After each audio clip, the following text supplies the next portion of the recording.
do once you get the tent in place, so that we can have the food hot and ready. We want to get the burners lit and the water warming up. So come over here. First thing you need to do is open the propane tanks. There's a little, it has like open and an arrow. Open them both up every time. This little lever right here, where it says supply with an arrow, this will flip over to the left or right. If one of the tanks is empty, it's going to automatically start drawing from the other side.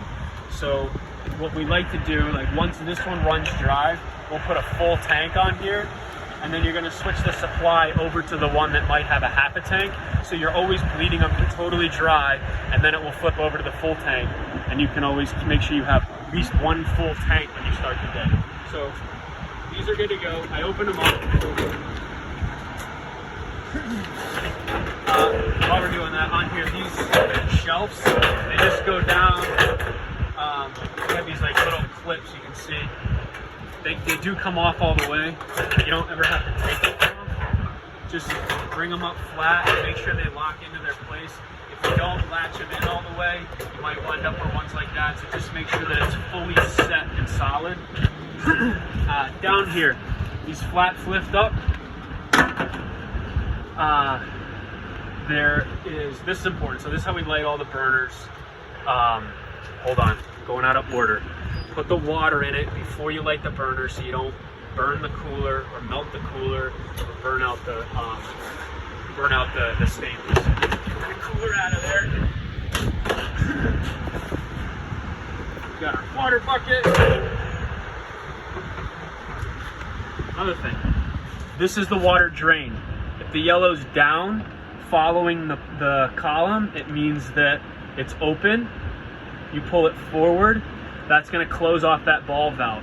You can check right here too, and I don't know if you'll be able to see it in the video, but you can see when you're looking, it looks different. You can see clear straight through when it's open, and you can close it that way. But remember, out, close, always double check, because otherwise you'll start pouring water in, and you'll start just bleeding water all over the ground, and then you have to refill the bucket from the shower. No one likes that.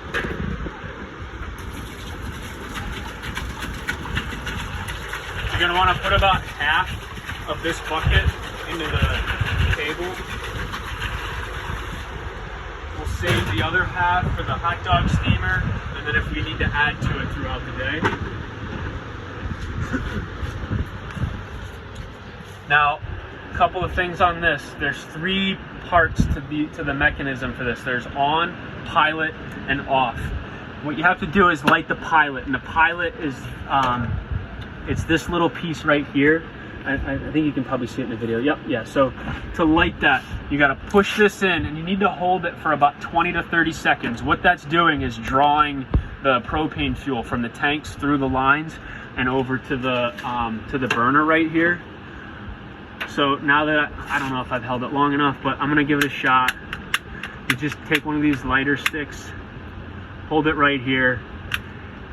Now, can you see in the video, there's a little blue flame? Yeah, you can see it. That blue flame, that's a good thing. That means we're burning. Now, I'm gonna hold it in. Today's our first day of the season, so I'm gonna need to bleed any kind of air pockets out of it. Once we get going, it's pretty quick. But once I release that pin, if it stays on, you're good. If it shuts off, you need to push it in, hold it, and relight it. So that's gonna stay on all day. And what you're gonna do now is turn it to the left to turn it on, and you're gonna see it light the full burner. This is, the controls on this are not precision it's called a thermostatic or a temperature control. So what you do have to do is manage your heat and your temp throughout the day by going back and forth between the pilot and the on. I don't know if that makes sense, but you can't like set it to 350. You either have full tilt, full blast, or just the pilot light. So you do have to keep an eye on that temperature. That's why we keep temp logs, and why we have a thermometer, and we're watching that throughout the day. If something comes down too low, you got to really crank it up, get it back up to 165. You want to make sure you're managing that food around that 135 to 145 range. 140, 145 is perfect. We're getting a little long-winded for this video, but lighting that pilot, I think you guys have it. To turn it off, the last thing from the pilot position it won't let you turn it off. So what you want to do, and I'll show you the one because I want to turn that one off. If it's pushed in, or I'm sorry, yeah, so if you're in the pilot position, it won't let you turn it off. You need to push it in, and then as you release it, put some pressure into the off spot. There's like a little tension point, almost like a clutch, where then you can turn it off, and you'll find it. It's somewhere between pushed fully in and fully released. So I'm gonna push it in, I'm turning it to the right, and you'll find it on the way out, like where it can actually release.